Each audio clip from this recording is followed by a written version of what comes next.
Assalamualaikum warahmatullahi wabarakatuh. Alhamdulillah wassallallahu la haula wala quwwata illa billah wa sallallahu sadri wa yassir li amri wa hlul 'uqdatam min lisani yafqahu qawli.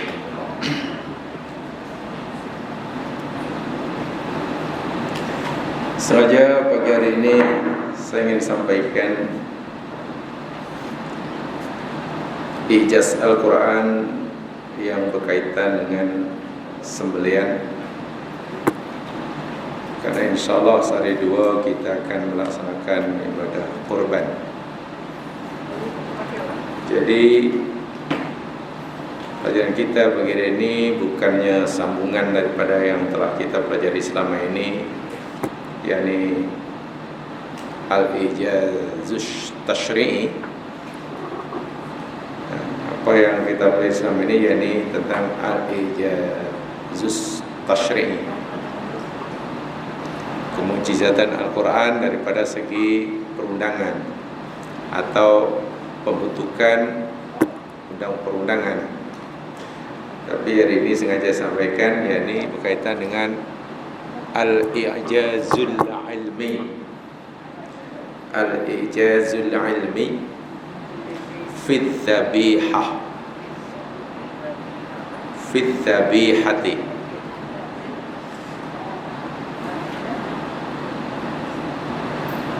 Kemukjizatan Al-Quran dari aspek ilmu pengetahuan dalam penyembelihan. Dzabihah itu penyembelihan.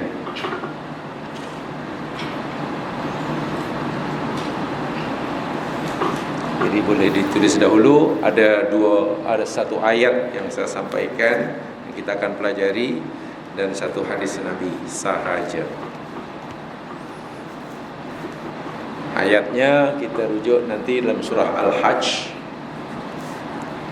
ayat yang ke-36. Selalanya di Quran ditulis, dan hadis Nabi riwayat Imam Muslim.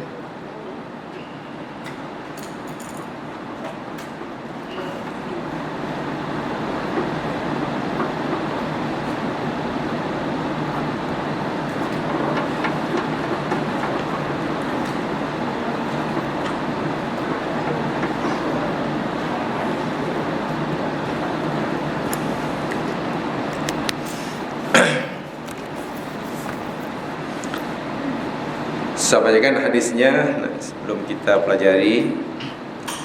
Hadis ini daripada sahabat Nabi bernama Shaddad bin Aus. Shaddad bin Aus radhiyallahu anhu.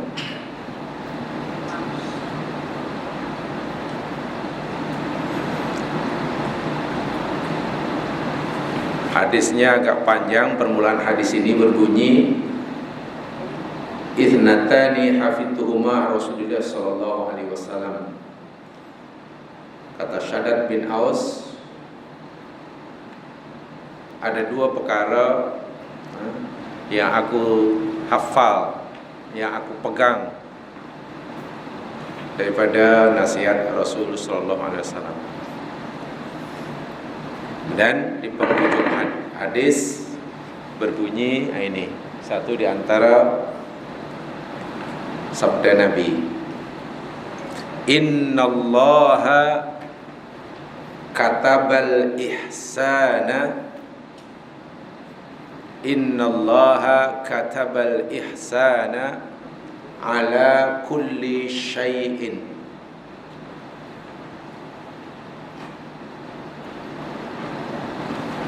Fa'idha qataltum fa'ahsinul qitlah. Fa'idha qataltum fa'ahsinul qitlah. Fa'idha dhabahtum wa idha dhabahtum fa'ahsinud dhibhah. Dhibhah, dhibhata, falyuhidda ahadukum syafratahu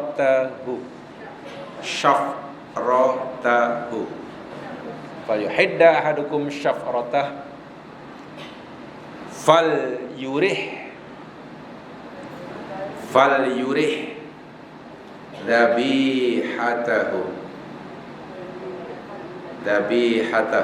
rawahu Muslim.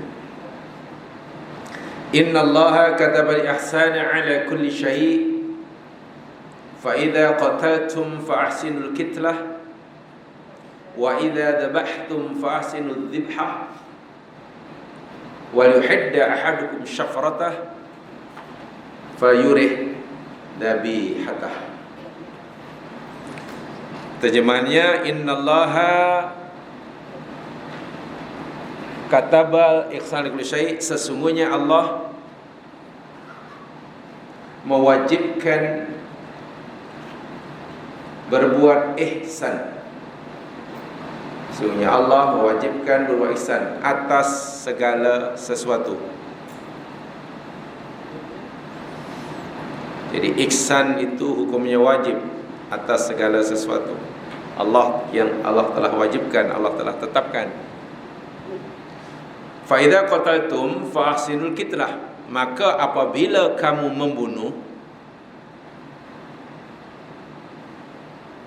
fa ahsinul kitlah, maka berihsanlah kamu dalam pembunuhan.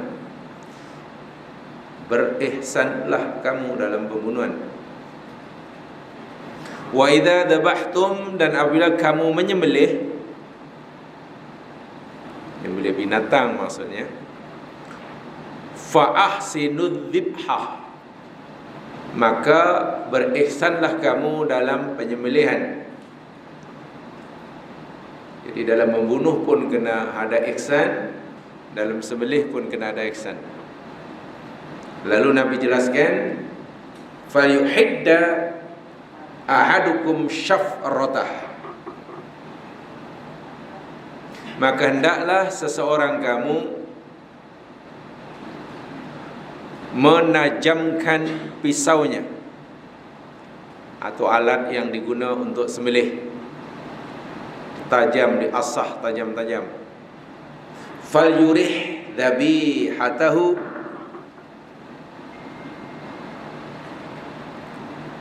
supaya meringankan atau memudahkan penyembelihannya.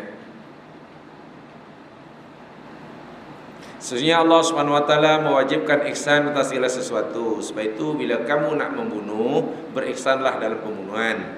Bila kamu nak sembelih, berihsanlah dalam sembelihan. Hendaklah seseorang kamu menajamkan pisau sembelihannya, ya, agar memudahkan sembelihannya atau memudahkan sembelihannya. Fal yurih dhabihatahu. Baik, sekarang kita baca ayatnya, surah Al-Hajj ayat 36.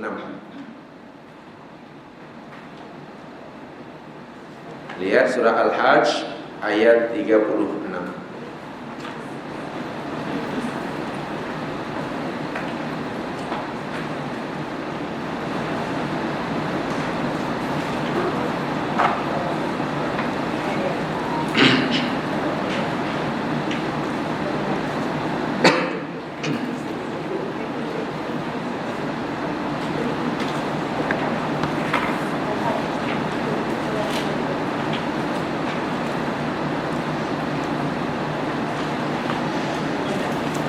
Baca, a'udzu billahi minasyaitonir rajim. Wal budna ja'alnaha lakum min sya'airillah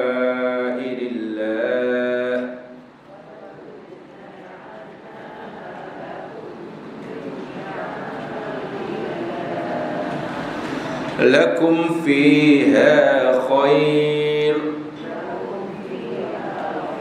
fadhkuru ismallahi 'alaiha shawaf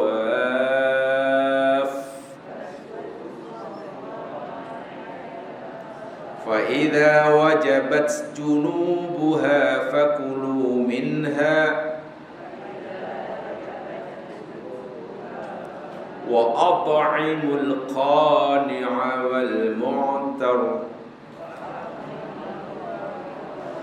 كذلك سخرناها لكم لعلكم تشكرون.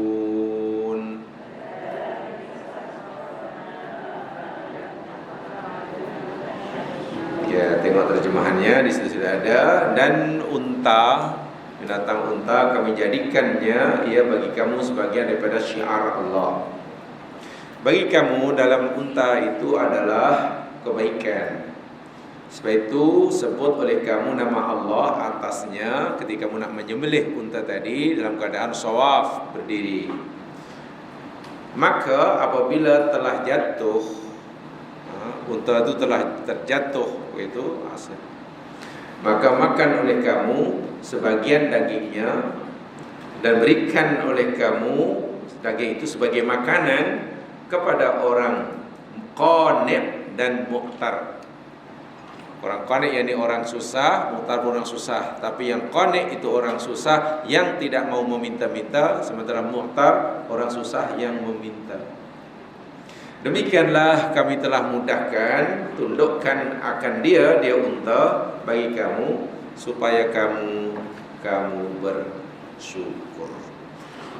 Baik, saya coba ringkaskan ya sekalian tentang, karena tentu kita tak punya cukup masa, walaupun ini penjelasan agak panjang karena ini kaitannya dengan kemukjizatan Al-Quran dari sudut ilmu pengetahuan dalam hal penyembelihan. Seperti yang saya di awal tadi sengaja sampaikan, karena insya Allah sehari dua kita akan melakukan ibadah kurban. Jadi ini semacam hasil berkajian saintifik yang telah membuktikan bahawa sembelihan Islam itu adalah kaidah yang terbaik.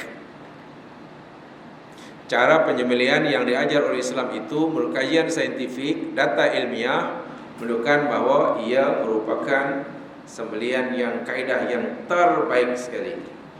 Yang terbaik. Malangnya kempen yang dilancarkan oleh orang-orang bukan Islam, kempen yang di barat yang mungkin yang punya niat tidak baik terhadap Islam. Sembelihan cara Islam inilah kata mereka sebagai bentuk tanda keganasan orang Islam. Orang Islam ini tidak punya kasih sayang, orang Islam tidak punya belas kasihan. Lihat sajalah cara mereka melakukan penyembelihan. Jadi orang Islam dikata tidak punya pri kebinatangan. Kan nak sembelih binatang, tak punya pri kebinatangan. Sehingga mereka bukan begitu cara yang sopan, cara mengasihi binatang sembelih. Sebab binatang memang boleh kamu sembelih, tapi caranya bukan begitulah. Lalu mereka memberikan alternatif cara penyembelihan yang menurut mereka itu lebih berperi kebinatangan daripada yang Islam ini. Jadi mereka gunakan dengan cara-cara moden, mungkin dengan cara dipanggil CBP. Mereka gunakan istilah CBP. Apa CBP? Tahu? CBP. Captive Ball Pistol. Stunning. Captive Ball System. Apa ni pistol? Ditembak atau kejutan elektrik, stunning, sehingga binatang kena macam pingsan dahulu. So dalam keadaan pingsan baru sembelih. Jadi macam tak rasa sakit. Sementara dalam Islam, dalam keadaan sedar binatang itu disembelih, akhirnya runta sehingga sampai kita pun tengok status sakit binatang ni. Dari segi zahir nampaknya kita nampak, kenapa Islam nampak ganas sangat? Tengok orang kafir cara menyembelih, masya-Allah, binatang ditidurkan dahulu jadi mati dalam keadaan tidur. Jadi mati macam mati dalam iman lah. Mati dalam. Betulkah kita ini melihat dari segi zahir? Betulkah bila binatang itu katalah sebelum disembelih dilakukan stunning dahulu, sebelum disembelih tidak merasakan sakit? Betulkah jika binatang yang keadaan sedar seperti mana kita lakukan, kita sembelih lalu dia lupa sana itu, senang merasakan kesakitan umpamanya. Nah, ini perlu kepada bukti-bukti saintifik, fakta-fakta ilmiah, Jamaah sekalian, Rasul sallallahu alaihi wasallam dalam ayat ini, dalam hadis ini telah memberitahu kita dengan jelas. Allah wajibkan ke atas kita untuk melakukan ihsan dalam semua perkara. Ihsan. Nak membunuh adalah ihsan, nak menyembelih adalah ihsan. Dan salah satu cara berbuat ihsan semasa menyembelih binatang, Quran hadis Nabi kata, tajamkan pisau kamu dan agar ia memudahkan sembelihan. Apa agak maksud ihsan di sini agaknya? Nabi kata Allah wajibkan ihsan atas kamu bila menyembelih adalah ihsanlah. Jadi tajamkan pisau kamu supaya wal yurih. Apa maksud ihsan akhirnya dalam hadis ini?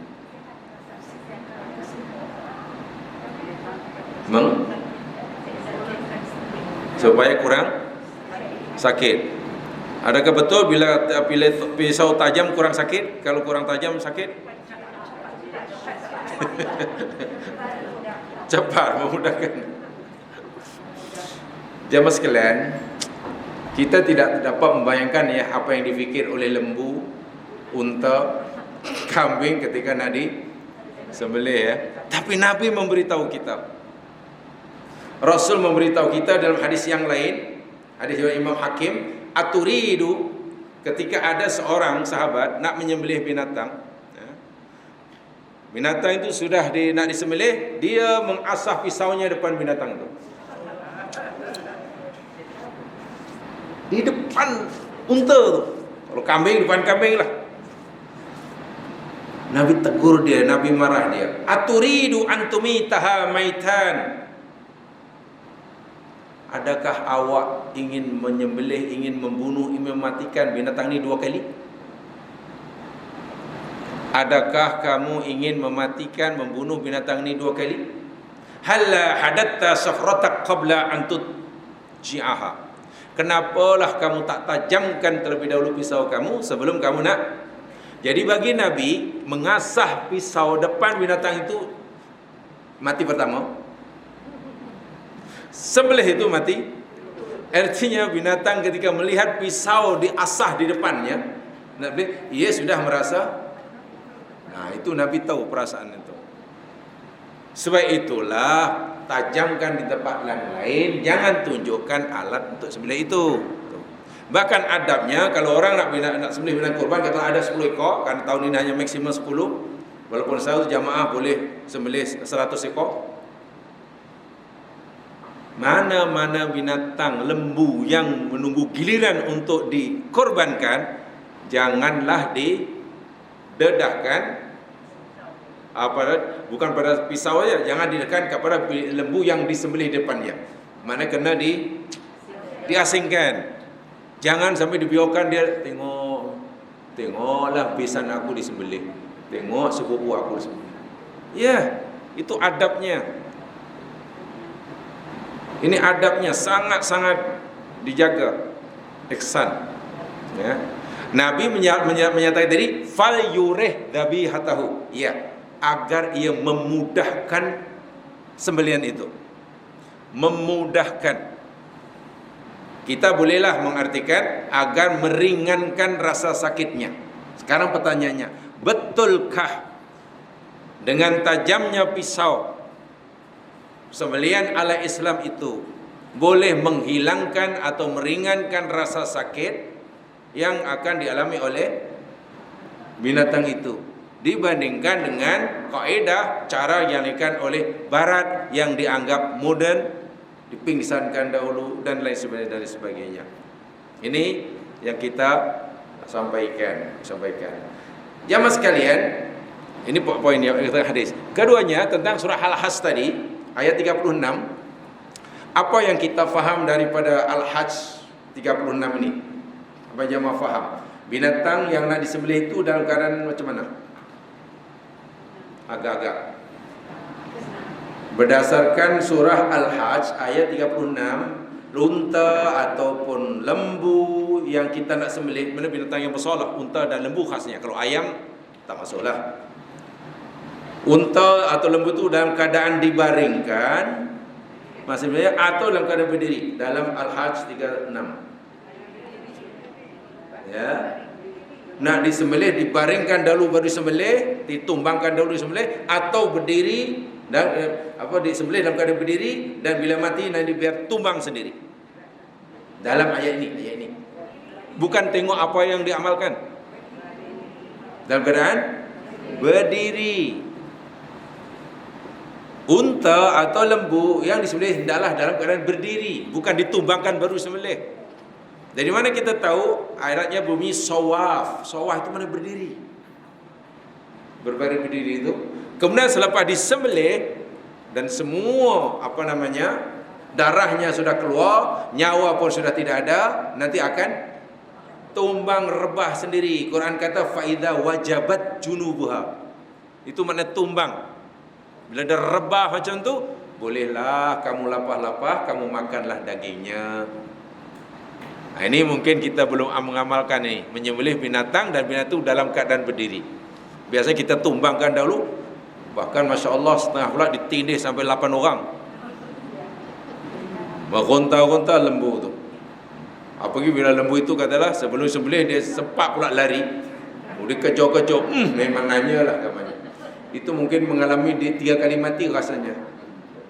Nah, ni ada dua tentang hadis tajamkan pisau sehingga mempermudah penyembelihan, sementara surah Al-Hajj sembelih dalam keadaan berdiri. Sekarang tadi ini kaidah yang paling baik, yang paling cantik.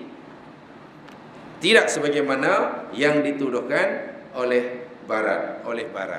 Karena begini, ya. Fakta ilmiah, data saintifik menunjukkan begini. Karena ini namanya ijaz ilmi. Kemukjizatan Al-Quran dari sudut ilmu pengetahuan, dari sudut sains, ya, secara saintifik. Saya bacakan.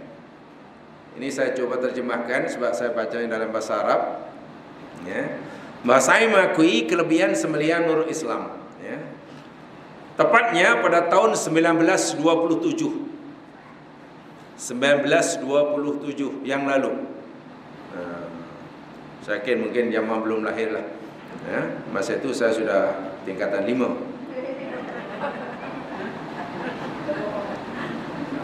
(1927) betul tak? Seorang saintis Jerman, namanya Bongard, B-O-N-G-A-R-T. Macam mana bacanya? Ini mau orang Jerman ni. Bongard.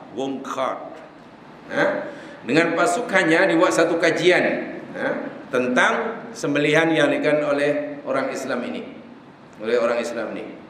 Buat kajian. Agak lama dia buat kajian ini. Jadi kemudian mereka akhirnya mendapatkan satu kesimpulan bahawa jika amalan sembelihan yang dilakukan dengan betul, maka ia tidak akan ditemukan apa yang dipanggil kekejaman atau apa yang dipanggil penyiksaan. Syaratnya penyembelihan itu dilakukan dengan cara yang betul. Pada tahun 1964,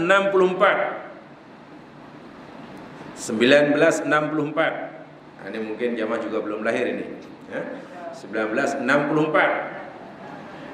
seorang saintis Eropah yang lain, namanya Sporri, S-P-O-E-R-R-I, Sporri.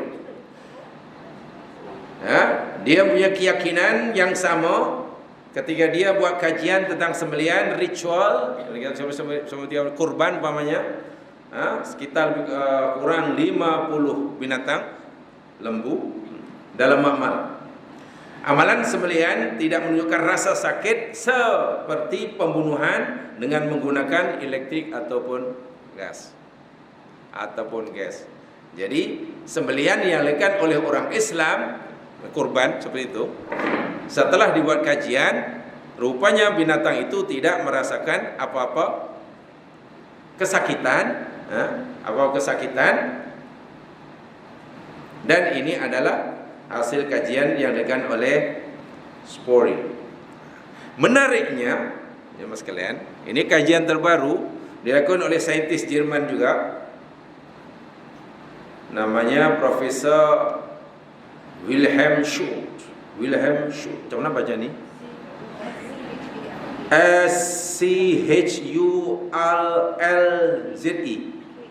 Schultz. Schultz.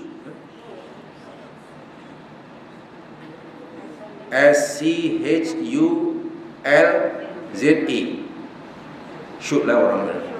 Alah, kalau salah pun tak dosa, orang yang tak marah. Wilhelm Schultz dan rakannya seorang sarjana muslim namanya Dr. Hazim daripada Jawatan Perubatan Veterinar University Hannover, Jerman, mencari satu kaidah yang terbaik dalam penyembelihan ini. Kedua saintis muslim dan juga non-muslim ini ingin membuktikan betulkah cara Islami cara yang paling baik. Jadi dia ambil beberapa ekor lembu, dipasang, diletakkan di otaknya bagian depan, semacam chips begitu, chip komputer yang sangat kecil yang boleh menyentuh sarafnya. Ini saraf yang berfungsi untuk merasakan sakit. Ditanam dahulu chip itu di otak bagian depan, tapi taklah sampai masuk ke otak mati. Tentu. Dibiarkan begitu, selepas beberapa bulan binatang ini dah sehat, dah sembuh operasinya, lalu disembelih. Satu disembelih dengan dilakukan stunning terlebih dahulu. Yang seekor lagi disembelih dengan cara Islam. Ya, terus dalam keadaan berdiri, disembelih dengan pisau yang Nabi kata kena tajam, ya, kena tajam itu. Sebelum disembelih, kedua ekor binatang ini, yakni lembu ini, dipasang peralatan, satu untuk mengesan apa yang dipanggil EEG-nya, dan yang satu untuk mengesan ECG-nya. Untuk melihat apa yang berlaku pada otaknya dan apa yang berlaku pada jantungnya. Jadi untuk dibaca EEG-nya. Apa tu EEG? Electroencephalograph. EEG untuk membaca getaran otak. Kan ada yang dipasang tu, gelombang otak boleh dibaca. Dan juga dipasang itu ECG-nya. ECG, elektrokardiogramnya. Jadi nanti bila disembelih akan otak akan menghantar isyarat dan boleh dibaca dalam skrin. Jantungnya pun boleh dibaca gelombangnya, nanti boleh dibaca dalam skrin. Kedua binatang itu dipasang itu. Apa hasilnya jemaah sekalian? Luar biasa. Binatang yang disembelih cara Islam dengan pisau yang sangat tajam, sebab Nabi kata fal yuhidda ahadukum syafrata, kena tajam sungguh, biar mudah penyembelihannya. Kalau ikut kalimatnya yurih, itu maknanya rehat. Jadi fal yurih sedang itu maknanya dan agar ia dapat merehat. Jadi memberikan makna bahawa binatang dari sebelah itu tidak akan merasakan sakit. Sebab Nabi gunakan istilah yurih. Dengan menggunakan pisau yang tajam, binatang yang sebelah itu nanti akan merasa rehat. masa rehat. Betulkah sabda Nabi ini? Betulkah firman Allah Subhanahu wa taala ini? Setelah saya kata tadi, jadi binatang tadi letakkan chip sebelumnya, beberapa bulan kemudian baru disembelih. Sebelum disembelih diletakkanlah peralatan untuk membaca EEG-nya dan ECG-nya. Yang binatang yang satu disembelih ala Islam, ya, dengan pisau yang tajam. Subhanallah, kesannya hasilnya yakni 3 saat pertama yang disembelih cara Islam. 3 saat pertama ketika disembelih, ya, EEG-nya, yakni elektroencephalograph yang mengantar isyarat otak, tidak mencatatkan apa-apa perubahan. Tidak mencatatkan apa perubahan. Jadi grafnya tenang. Tak adalah apa? Naik turun. Sebagaimana sebelum ia disembelih. Mana binatang tadi yang berlaku pada saraf otaknya macam ia tidak disembelih. Ini menunjukkan bahawa binatang tadi tidak merasakan apa-apa kesakitan. Sikit pun binatang tadi tidak merasakan sakit. Karena saraf yang berfungsi untuk merasakan sakit langsung tidak ada aktiviti. Tenang setenang-tenang. Itu 3 saat pertama. 3 saat berikutnya, kedua, EEG, yakni otak juga mencatatkan bahawa keadaannya seperti mana binatang yang sedang tidur lena.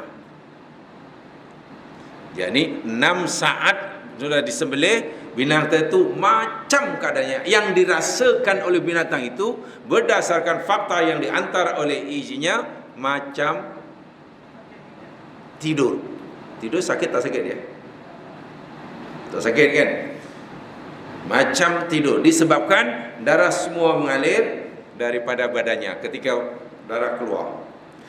6 saat berikutnya, nah ketiga, ya, 6 saat berikutnya EEG mencatatkan parasifar,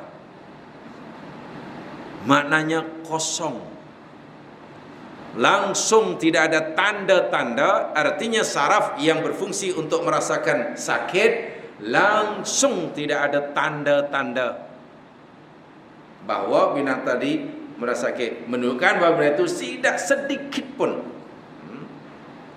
laisa laufi, tidak ada sedikit pun merasai syai'un minal alam, sedikit pun rasa sakit tidak ada. Dan ketika otak sudah jatuh pada tingkat sifar, tidak rasa apa-apa, subhanallah, jantung masih berfungsi. Otak sudah tidak berfungsi, tidak rasa sakit, jantung pula masih berfungsi. Dan itu ditunjukkan oleh isyarat yang diantar oleh ECG-nya. Jantung tiba berfungsi sangat laju, mempam darahnya, menyedot darah daripada seluruh badan dengan sangat kuat, dan kemudian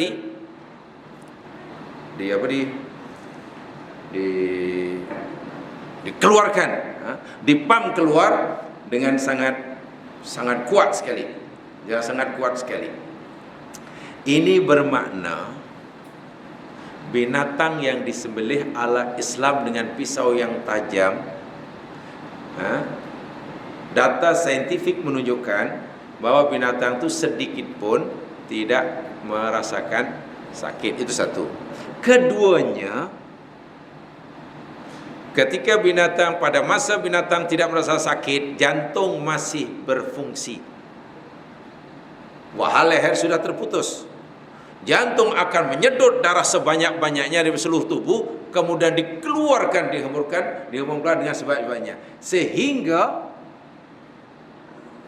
darah yang keluar daripada tubuh badan binatang disembelih cara Islam sangat-sangat banyak, dalam kadar yang paling maksimum, sehingga boleh dikatakan yang tertinggal, yang tersangkut dalam daging hanya sedikit.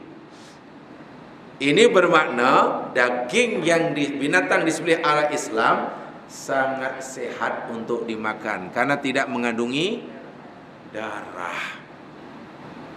Lebih-lebih lagi jika binatang itu disembelih, masa disembelih dalam keadaan berdiri. Kenapa agaknya? Apa bisa berdiri dengan baringkan? Dahulu masa sekolah kita diajar tentang fizik. Kalau berdiri kan jarak antara leher dan tanah itu jauh. Kalau diterbahkan jarak leher dan tanah, agak-agak graviti bumi mana yang lebih besar gravitinya untuk menyedot menarik darah ketika binatang berdiri ataupun baring.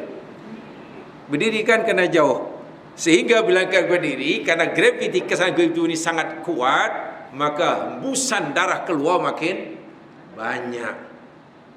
Pertama, jadi sebenarnya secara Islam tadi jantung pam akan keluar dengan banyak, apalagi dia berdiri lagi banyak, sehingga boleh katakan tidak ada lagi sisa-sisa darah yang tersimpan dalam daging. Beza dengan dibaringkan. Kalau dibaringkan, ya memang banyak keluar tapi tidak sebanyak apabila disembelih dalam keadaan berdiri. Ini fakta yang tidak boleh dibantah oleh sesiapa. 14 abad setengah yang lalu Quran telah memberitahu kita. Sedang kita sudah maklum, darah adalah kotoran, darah adalah penyakit, darah penuh kuman dan sebagainya yang tentu tidak sehat untuk dimakan oleh kita. Jadi di situ memang tidak ada data laisa lahu min alamin syai'a. Binatang itu tidak merasa tidak ada rasa sakit sikit pun tidak ada rasa sakit. Berbeza dengan cara dipingsankan, di stunning. Kalau dengan cara stunning jamaah sekalian, Masya Allah, kita nampak macam tidur binatang tadi, macam lena, tapi rupa-rupanya dia sedang mengalami rasa sakit yang luar biasa. Rasa sakit yang luar biasa. Kerana apa? Karena dalam keadaan macam tidur, ketika disembelih akan berlaku aktiviti otak yang luar biasa, dan itu menunjukkan, kata Dr. Hazim, binatang ini sebenarnya sedang mengalami rasa sakit yang subhanallah. Peliknya, ketika otak sedang merasa sakit yang luar biasa karena ia dipingsankan, jantung sudah tidak berfungsi. Ketika jantung tidak berfungsi, maka darah yang keluar hanya sedikit. Darah keluar, binatang itu kesakitan luar biasa, darah yang keluar sedikit karena jantung sudah berhenti awal. Kan jantung fungsinya untuk pam darah keluar. Sehingga daging yang dihasilkannya hasil sembelihan cara barat sebenarnya tidak sehat dimakan, bahkan mungkin boleh kita ragukan kehalalannya. Kan masih banyak mengandungi darah. Islam sebenarnya telah membuktikan Quran, apalagi bila tengok ayat hadis Nabi, fal yurih dzabihatu. Itu betul. Hayawan tadi tidak merasakan sedikit pun rasa sakit, ditambah pula darah yang keluar sangat banyak, apatah lagi bila binatang tadi disembelih dalam keadaan berdiri. Kita tidak tahu kaidah apa yang digunakan, cara bagaimana, tapi kalau ikut Al-Quran, ya kita di negeri kita ada tempat penyembelihan dan binatang disembelih dengan berdiri. Sekarang yang dikenalkan tu kan mesin tu. Sudah ada ya? Untuk tahun ini digunakan. Atau sebelumnya sudah tahun ini aja lah. Yang dibalik tu ya.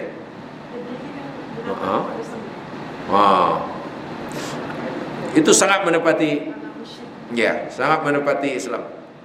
Di samping tidak perlu tenaga yang banyak. Kalau direbahkan kan kena 8 orang. Ditidih dengan buluh. Ya. Itu lebih ini. Yang kedua, tengok jamaah sekalian, kenapa, apa rahsianya Quran kata surah Al-Hajj tadi kena berdiri disembelih, dan bila dah mati baru biar rebah sendiri, tumbang sendiri. Pertama tadi saya kata tadi, dari segi saintifik ialah kalau dalam berdiri maknanya jarak antara leher dan tanah itu jauh. Bila jauh maknanya kesan graviti bumi sangat kuat, sehingga darah keluar, macam keluar itu lebih banyak. Itu pasti itu. Itu pasti. Yang keduanya, ya mas kalian, ini Allah yang suruh ya dalam Al-Hajj 36 itu.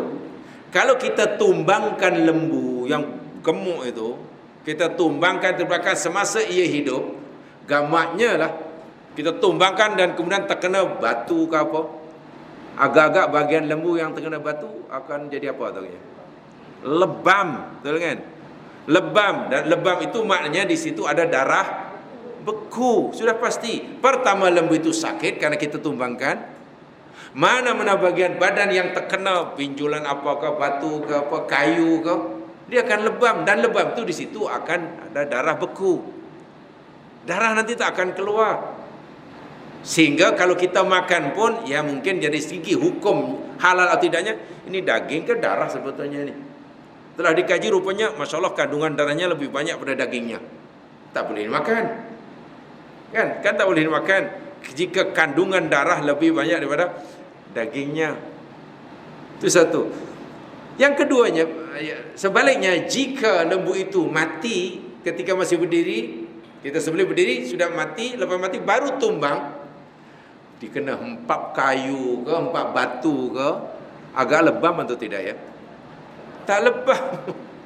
Daging dihempapkan ke batu ke kayu, tak akan lebam.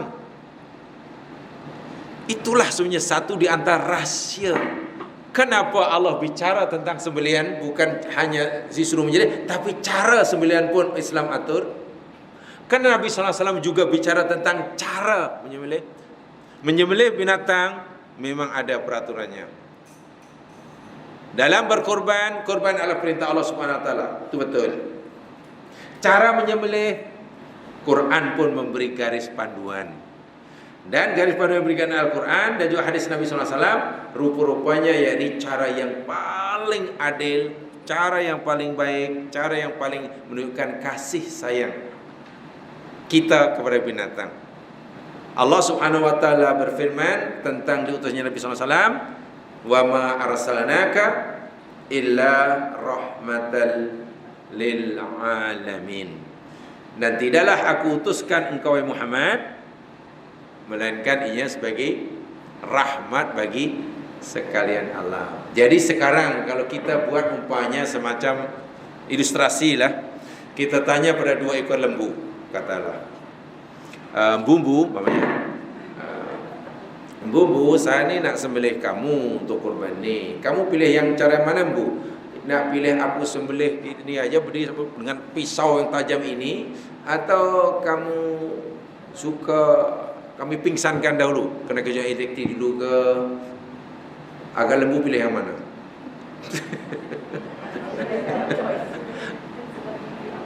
Kalaulah kita boleh kerja-kerja dahulu, mesti pilih cara Islam.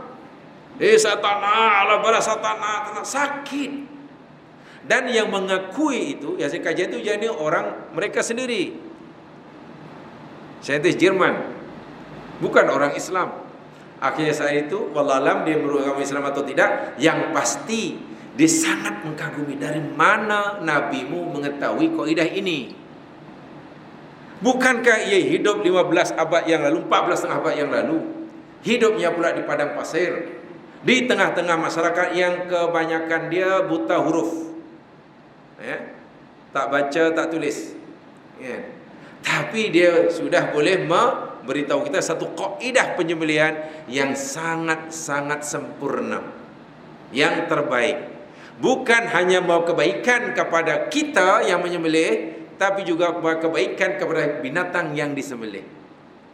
Pertama, dagingnya lebih sehat untuk dimakan. Kita pula, Nabi kata, kita dimudah. Jemaah sekalian, Nabi tak kata Allah wajibkan berbuat ihsan. Satu di antara makna ihsan, satu di antara makna ihsan ni ada 5 ya sekian kalau tidak salah. Ihsan tu sebenarnya maknanya ada 5. Ni. 1, 2, 3, 4. 5 ke 4 lupa. Ihsan dalam bahasa Arab, pengertian dia dalam bahasa Melayu, pertama, kata Nabi, anta budallaha kana katara fa ilam tara fa inna yara. Engkau sembah Allah seakan-akan melihatnya, jika tidak, yakinlah Allah melihat. Ini mana ihsan.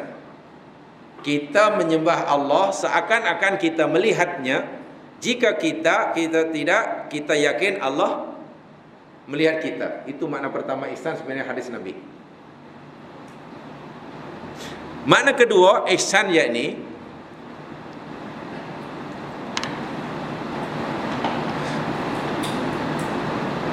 memberi lebih, mengambil kurang. Memberi lebih, mengambil kurang. Itu pun ihsan juga. Beli kue di bazar Ramadan, harga dia kata ni berapa ni kak? Oh, RM10. Okey. Kita wajib bayar 10, penjual itu berhak menerima 10 karena dia kata 10. Kita sebenarnya hanya wajib memberi dia 10. Lalu kita bagi dia 15. Mana kita memberi apa tu? Lebih dari yang sepatutnya kan? Maka itu namanya ihsan. Penjual itu sebetulnya ada apa hak untuk berapa yang dia berhak untuk ambil, untuk dapat 10 kan, tapi dia ambil 8. Dia sebenarnya berhak mengambil 10, kan harganya RM10, tapi dia hanya mengambil RM8. Mana dia mengambil kurang, maka kawan tadi pun ihsan. Kita bagi lebih dari sepatutnya ihsan, dia mengambil kurang dari sepatutnya, namanya ihsan. Ada berapa ringgit yang orang tak nak di situ, yang lebih? RM7. Kan ada RM7, kita bayar 15, dia ambil hanya 8. Kita tak nak, orang itu tak nak, masuklah kotak amal dia. Saya yakin kalau perniagaan mengamalkan ihsan, ekonomi ihsan, dalam 1 tahun Baitul Mal penuh dengan duit. Tak ada orang miskin. Itu ihsan kedua, makna kedua. Beri lebih, ambil. Ketiga, makna ihsan ialah berbuat baik kepada orang yang berbuat jahat. Jadi balas kejahatan dengan kebaikan, itu ihsan. Bila ada orang buat jahat, janganlah balas dengan kejahatan, balaslah dengan kawan itu suka menyakiti kita, ya tolong senyum aja lah kalau jumpa. Yang ini ringan ke berat ya? Susah atau tak mudah nih? Yang ini membuat baik pada orang berjahat, ini susah atau tak mudah? Itu sama saja. Tapi itulah ihsan. Itu ihsan. Yang berikutnya, yang keempat, ihsan itu yakni gini ya. Nanti Jamal susun sendiri ya kata-katanya, saya tidak pandai Malaysia. Apa ya? Melakukan satu perbuatan, dengan modal yang paling minimum, tetapi mendapatkan hasil yang maksimum. Apa namanya itu? Jadi kita buat satu perbuatan, modalnya minimum tapi hasilnya maksimum. Contoh, A, B bekerja di satu syarikat. Tugas yang diberikan sama. Kata bos, A, B, ini tugas kamu. Tolong siapkan kerja ini minggu depan. Minggu depan saya nak laporan kamu. Dibagi tempoh 1 minggu. A dapat menyelesaikan tugasan tadi, masa diberikan 1 minggu, dalam 4 hari sudah siap. 4 4 hari sudah siap. Hasilnya bos senyum-senyum. B dapat menyelesaikan tugasan 1 minggu, cukup 1 minggu. Hasilnya pun cemerlang. Hasilnya sama-sama cemerlang, tapi masa yang digunakan oleh A dan B berbeza kan? A hanya perlu 4 hari, B perlu, yang A itu namanya ihsan. Apa tu namanya tu? Bahasa Melayunya tu. Jadi kalau kita buat sesuatu apa saja, masa sedikit, modal sedikit, tenaga sedikit, tapi hasilnya, pergi pasar, modal berapa? RM50. Beli apa? Beli bahan. Nak apa? Nak masak. Hanya RM50 modalnya. Masak dalam 1 jam. 1 jam suku lah. RM50, masak 1 jam suku. Hasil masakannya menjilat jari. Dapur kemas. Ini A. B pergi pasar juga, belanja, beli barang berapa, habis RM250. Tadi 50 ya. Masak berapa lama? 3 jam 50 minit. Hasil masakannya bukan menjilat jari. Apa hasil masakannya? Tak apa rasa dia. Yalah, kalau 3 rasa tu sedap, ini sebelah rasa, sehingga tak jelas rasa dia. Lepas masak, dapur macam kapal pecah. Yang A itu namanya ihsan. Ya, modalnya sikit, buat kuih, buat masak pula sekejap, tapi hasil masaknya, so ihsan tu ya boleh macam orang profesional lah, kan? Hari-hari nak keluar jabat, baju sudah siap, nak beli baju apa? Sudah ada itu. Nak pakai kasut? Sudah. Nak cari kunci kereta? Sudah. Sehingga persiapan untuk pergi kerja mungkin hanya dalam masa 30 minit selesai. Karena semua dah. Yang B, persiapan nak pergi kerja pun 1 jam setengah. Hari-hari masih sibuk gaduh cari kunci kereta kat mana, kasut kat mana. Itu bukan ihsan. Kenapa Nabi suruh pisau tajam? Kalau jika pisau tajam, jamaah sekalian, kita hanya perlu melalui sikit tu, cuk, dah putus dia punya. Sehingga kita tak perlu tenaga lebih, tak perlu masa lebih, sementara leher binatang dah terputus. Itu namanya ihsan. Anda bayangkan jika pisau itu tak tajam.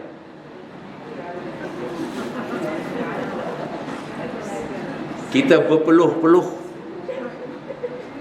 setengah jam, kan? Kita mungkin sebelum setengah mati, dia belum mati. Jadi kalau kita mengamalkan ihsan, hidup ni jadi selesa. Masa sentiasa cukup. Kenapa masa tak cukup? Karena kita tak ihsan. Sebab itu Allah, Nabi sabdakan, ihsan itu Allah wajibkan. Wajib dalam semua hal, membunuh, bekerja, apa semua ihsan. Bayangkan kalau semua pekerja ni ihsan. Tak ada yang semua smart kerja. Wah. Jadi panggil apa ya? Work smart, bukan work hard ya. Work smart. Kalau work hard tu yang jadi penat. Jadi itu maksud untuk ihsan. Ayat 4 ya, bukan 5. 4 maknanya. Ihsan tu maknanya 4. Dan hukumnya wajib, ya, hukumnya wajib. Lebih-lebih lagi, ya saya tu mungkin jamaah tidak wajib karena jamaah duduk wilayah. Yang duduk Selangor wajib, sebab Selangor Darul Ihsan. Yang duduk wilayah tak payah khawatir, tak wajib sangat, mungkin sunnah sajalah. Yang tinggal di wilayah ihsan hanya, ya, tapi yang duduk di Selangor wajib. Selangor Darul, kalau wilayah Darul apa ya? Ada Darul? Oh tak ada ya? Oh tak ada? Oh hanya wilayah yang tak punya Darul ya?